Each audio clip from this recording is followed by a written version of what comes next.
I interviewed Jamaica Kincaid months ago about her children's book, Party, about an event that took place at the New York Public Library that she wrote about in Shouts and Murmurs in the New Yorker magazine ages and ages ago. It was illustrated by Ricardo Cortés. And I thought it would be a good time to re-release my episode with Jamaica Kincaid, who, as you probably know, is one of the most esteemed African-American authors around living today. And we got to chat about her love of gardening, and she didn't even want to come in from the garden to to do the podcast. And in the podcast, I mentioned that I was going to be seeing her. I was going to be attending the same event that she was at the New York Public Library. And then months later, we did meet there finally, and I got to greet her in person. And it was so nice to be able to see her and talk to her about the podcast and all the rest. So it kind of came full circle. Anyway, in my own small effort to amplify Black voices this week, in particular, since this is the hashtag Blackout Tuesday, hashtag Stay Muted Week, I am only not muting myself so that I can give an intro to this amazing author and leader. And I hope that you get a lot out of our conversation.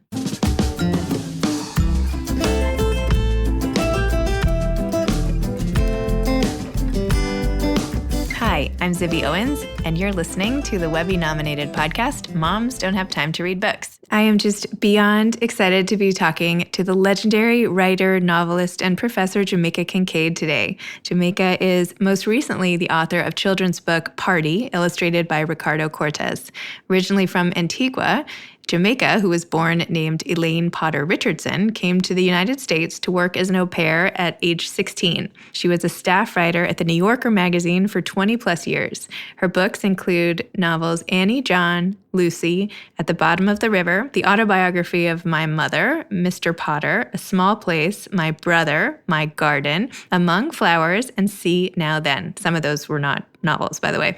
Jamaica teaches in the English, African, and African American Studies departments at Harvard University. She has received the Guggenheim Award, the Lannan Literary Award for Fiction, the Clifton Fadiman Medal, and the Dan David Prize for Literature. She currently lives in Vermont. Hello? Hello. Hi. Thank you so much for coming on my podcast and spending the time talking to me. I'm so honored that you're doing this. Oh, thank you. I'm honored too. I mean, I've done my son's podcast.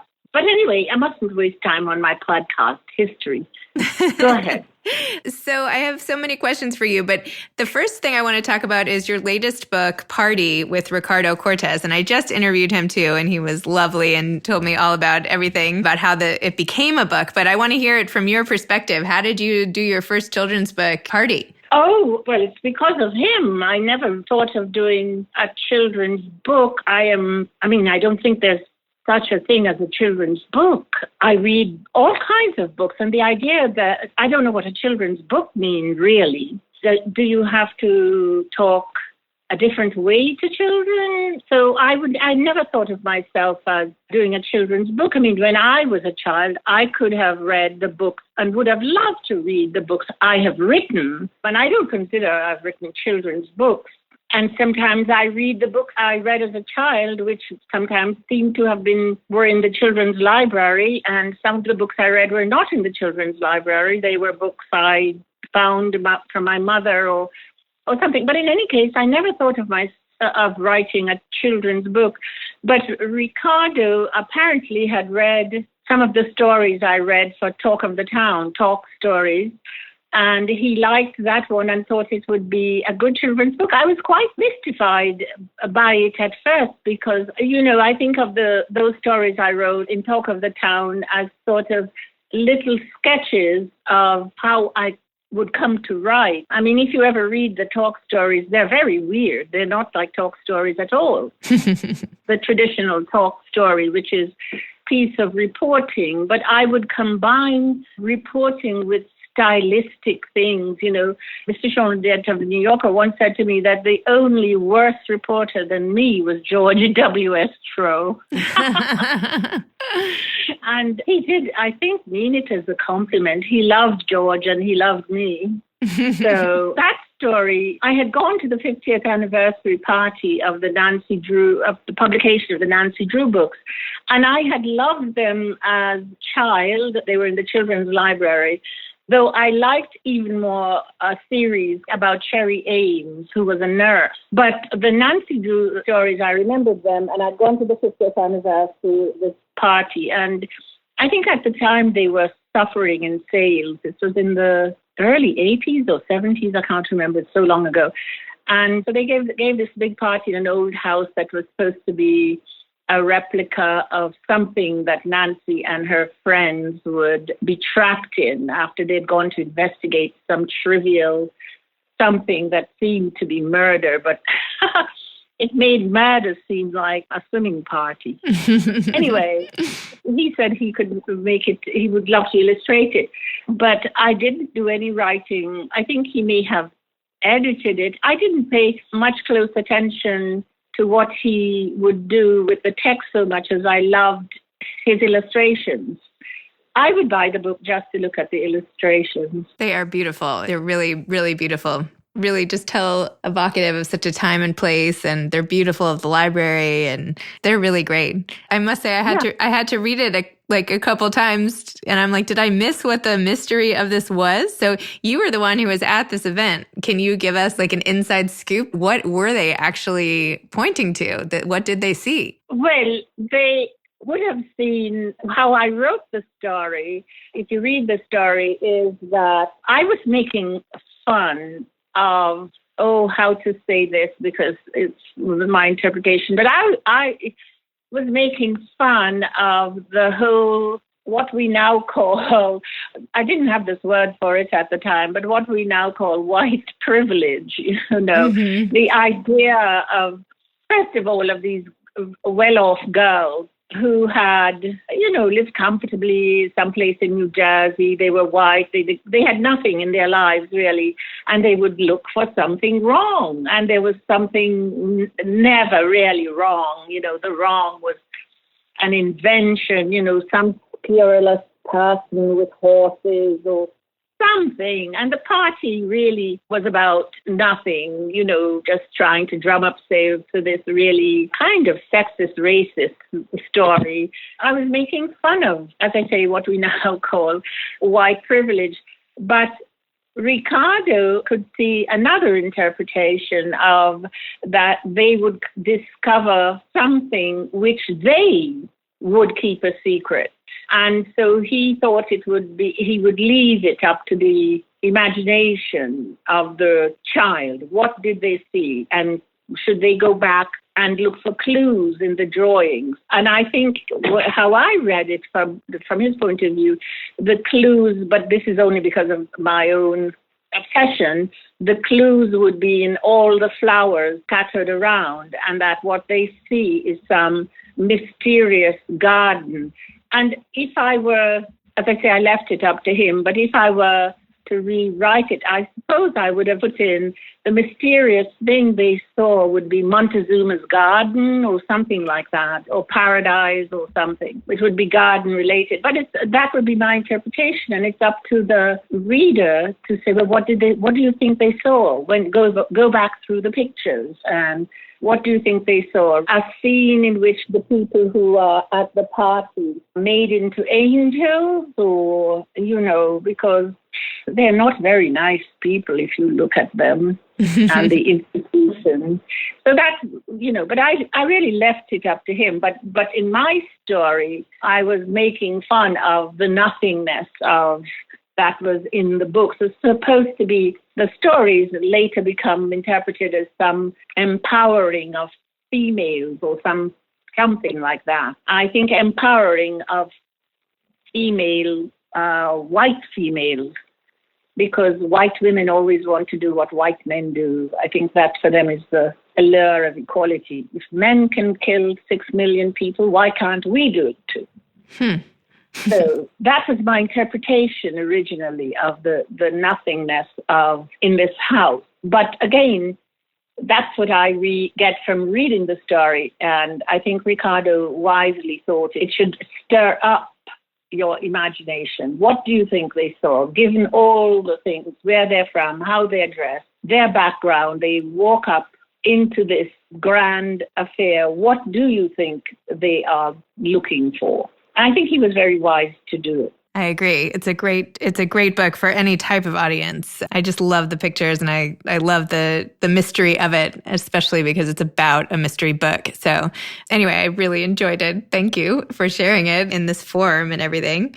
It's kind of a departure from you, although, as you said, it doesn't matter who reads it, you're just writing for writing. But, I remember reading Annie John years and years ago, and I recently finished reading your memoir about your brother, which you called My Brother, and how you took care of him and went back to Antigua to deal with him when he had the AIDS virus. And you wrote in such a thoughtful, really interesting way about your relationship with your mother in that book, which I was hoping to talk to you a little bit about. I'm just going to read a little quote. You said, "My mother loves children, I want to say, in her way. And that is very true. She loves us in her way. It never has occurred to her that her way of loving us might not be the best thing for us. It has never occurred to her that her way of loving us might have served her better than it served us. And why should it not? Perhaps all love is self-serving. I do not know. I do not know." So I just wanted you to talk a little more about that passage and how you were feeling then, and maybe how you feel about your relationship now. Oh, gosh. Well, first of all, my mother is dead. And so my relationship with her, and I think about her every day, strangely, you didn't have to bring her up for me to have thought of her, because the whole life seems to be saturated with her. So my relationship to her actually grows more warmly and positive the longer she stays dead. It's not impossible for her to come back, She's that kind of person. It's not impossible for her to not stay dead. But so my relationship with her as she's dead grows better. I say more nice things about her, or I remember her. I haven't forgotten the cruel and harsh things that she visited on us, her children, but there was also lots of good things. For instance, I was just telling someone how I learned to read, and I learned to read by her teaching me words in books that she was reading, so that when I went to school, I could read everything by the time I was 3.5 years old. I could read anything. And so when I went to school, I was 3.5 years old, but I had to say I was 5 because they would only take you if you were 5. I was confronted with this thing called the alphabet. I'd learned to read without knowing there was something called an alphabet. And to this day, I still have a problem with vowels. First of all, the word vowel sounded, it's the va, it sounded so amazing, vowels. And then, of course, the idea that it was just comprised of these 5 letters, which weren't even near each other, A, E, I, O, U, it wasn't like ABC. They were seemed far away from each other, and they were vowels. It took me a long time. I say to this day, I still have problems with it. But it gave me feeling for words that, again, permeates my writing. I have a love of words, not all words, I am very particular with them. I have a sort of affiliation with them that may not be good for writing, but it's a very pleasurable relationship, to just think of a word or to find the right word to spend a year looking for the right word to go in the sentence. It's just incredibly wonderful. And so I owe that to her. So, yeah, I have reason to, as she's dead and stays as long as she remains dead, to think very warmly and positively of her. Does that answer your question? Yes, it does. Yes. And I didn't mean to imply, I knew she had passed away, and I'm sorry. You're not implying anything at all. No, please. I hope I sound friendly and appreciative, because I feel that way, but, to you for doing this. No, of course. It's very kind. Of course. No, it's my pleasure. I thought it was so interesting in your book about your brother when you were growing up that you said your mother didn't like seeing you laying around reading, and that she thought you were doomed to a life of slothfulness. And you said, as it turned out, I was only doomed to write books other people might read. So I wanted to hear a little more about how you got your start writing. And I read about the story of what happened when you came to the United States, but I would love for you to tell it in your own words. Oh, well, yes, I was sent away to work as a servant, and I did. And people who knew me as a child are not surprised that I became a writer, because apparently I would always pretend I was writing, even though I didn't know that people still wrote serious literature. I think the last thing I read, I thought literature had stopped with Kipling. Mm-hmm. And so it was a surprise to me when I was 19 that the woman in the household I was a nanny in gave me, I think it was To the Lighthouse. She was a feminist and a very big Virginia. Well, it's either To the Lighthouse or A Room of One's Own. And then she had all these books that I just discovered, modern literature.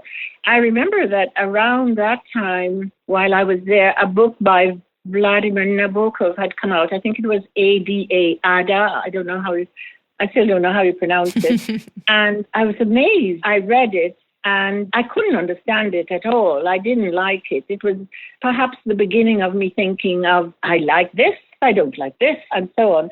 But I didn't know that people still wrote serious literature. I thought they just wrote penguin detective stories and romances. I didn't know that there was such a thing as writing, but I must have always wanted to be an artist or something, because I thought I would be a photographer, and I studied photography. But I began to write out the photographs, and it just occurred to me then that, I'm a writer. And so I quit the college I was going to in New Hampshire, returned to New York, and started to write. The funny thing about being in America, at least in those days, I don't know anymore what America is like, but in those days, you could sort of, whatever you said you were, people said, oh, yes, that's what you are because you said so. And so I said I was a writer, and people said yes. And one thing led to the other, and then I started to write for the New Yorker. Wow. Yeah. It's an improbable tale, but all too true. Every word of it is true. When you look back on all the many things you've written over the course of your career, is there anything that stands out as something that you're most proud of having written? Oh, gosh, yes. I think the last book I wrote, the last novel I published, See Now Then, sometimes when I'm asked to read from it, because I never really read my own work unless I'm paid to or asked to. I wouldn't dream of looking at it again. But sometimes when I have to read from that book, I sometimes want to stop and just admire some of the things I did in it that I'd always dreamed of doing in a piece of writing, of carrying on a thought for a long time, dropping something, picking it up again, all in one sentence. I really love that, the things I did in that book, the techniques of writing that to me are so much like the way I think when I am silent, when I'm thinking with no one around, just to myself. So yes, I particularly love that book. Almost no one agrees with me, but I think it's the best thing I've written. And the short stories, I first wrote the one-sentence short stories At the Bottom of the River. I'm very proud of those things. I mean, I wouldn't say that unless you asked me. And I don't think I've even ever admitted that. So I must be coming to the end of my life, which is very annoying. I hate endings. It doesn't mean you're coming to the end of your life. It could just mean you've reached a place of self-acceptance and you're willing to commend yourself. All right. That sounds much better. Yes. Anyway, I would say, I love, writing that. Well, I love reading philosophy, even though I'm the sort of person who reads Being and Time and over again, because I love the way it asks you to understand a being, existence, even though you can't really. But it's a powerful one. But So anyway, never mind. And I hear you're going to be a library lion at the New York Public Lions event this November, and I'm going to be there as a guest, so I will have to look for you when we're there. Were you excited? Yes. Yes. Were you excited to get that honor? I know you've gotten many in your lifetime. Well, Oh, in my lifetime? Oh, God, that sounds so old. My lifetime. I'm sorry. I ruined it again. I just turned 70, and I don't feel, I look at people who are 70 and I thought, oh, do I look like that? But I don't feel like that. And so I'm very sensitive, and I would never lie about my age, but I see someone has died at 72, and I think, oh no, only 2 more years, but I haven't even planted all the annuals I want to plant. Never mind the perennials. But every time I am given an award or something, I'm always surprised, because I deeply, truly think no one has ever heard of me. It's one of the ways I'm able to write what I write, because I think, well, no one will ever read this. So I'll just do what I really want to do, because no one will ever read it. So I think, well, no one has ever heard of me. Why would I be a literary lion? But I'm really quite thankful, and happy. When I was little and I was given prizes in school, you'd have to wear your dress uniform and get up on the stage and curtsy, and everyone would clap. And so I find it sort of, well, really, everything wonderful that happens to me reminds me of my childhood, as does everything terrible. So yes, I am very pleased, surprised and pleased. Yes, I'll be very, very pleased to have that. Yes, it's very nice. Gather my other honorees are so distinguished, I shall hide. No, not at all. When you talk to people just starting out on a writing career, what advice do you like to give them? Oh, never go to a creative writing school. Do not get an MFA. Or if you do, it's only because you needed the time. But certainly don't take the advice of a teacher. No one can teach you how to write. Just remember, Homer was a blind person sitting at the city's gates. Just remember the Apostle Paul, that no Galatians listened to him. And in any case, there are no Galatians anymore. But his letters to the Galatians, you can still find them. So just write as if something depends on it, something that you don't know, but something important. And I don't mean to, because I teach creative writing, but as my students will tell you, it's so, my teaching is just, but what would you like to do? Because writing is so peculiar. It's so, you can teach someone how the proper way to put paint on a canvas, but then the proper way to put paint on a canvas might not be the way you paint. Let's ask Jackson Pollock about that. It's very hard to teach people to write, or to think you can or you want to teach people to write. Oh, I hope no creative writing professor listens to your podcast. They probably don't. Oh, God. We writers, we do have to make a living. On the other hand, writing it's not really a career. I don't understand it. Do I have a career? I suppose I do, but I didn't mean to.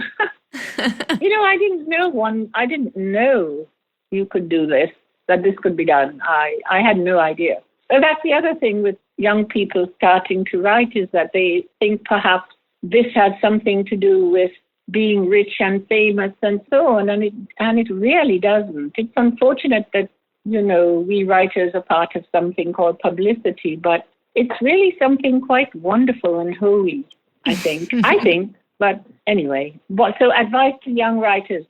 Oh, well, I do have advice, positive advice. Read. Just read everything, even if it's the directions on a box of over-the-counter medicine. Just read it. Well, I'll spend the rest of my day now at Rite Aid, reading all the boxes. To find my inspiration and directions and dosages. So I knew I was forgetting to do something. Well, I just want to thank you so much. That's the end of our little time together, but I just am so grateful for you for doing that, and I really hope to meet you in November. And yes, please. I'll accost you at the party. Yes. And, I will be very disappointed if I don't find you. Okay. Well, enjoy the rest of the day gardening, and thanks again for all your time. Thank you. Thank you. All right. Okay, bye-bye. Bye-bye. Thanks again to today's sponsor of Moms Don't Have Time to Read Books, Himalaya, the best app for discovering, listening, and organizing podcasts, Himalaya.com. Thanks for listening to Moms Don't Have Time to Read Books. You can follow me on Instagram at Moms Don't Have Time to Read Books. Thanks so much to Steve and Ryan at Texture Sound for the sound editing. And thank you to Morning Moon Productions for providing this fantastic intro and outro music. Thanks for listening. You could always email me at zibby@zibbyowens.com.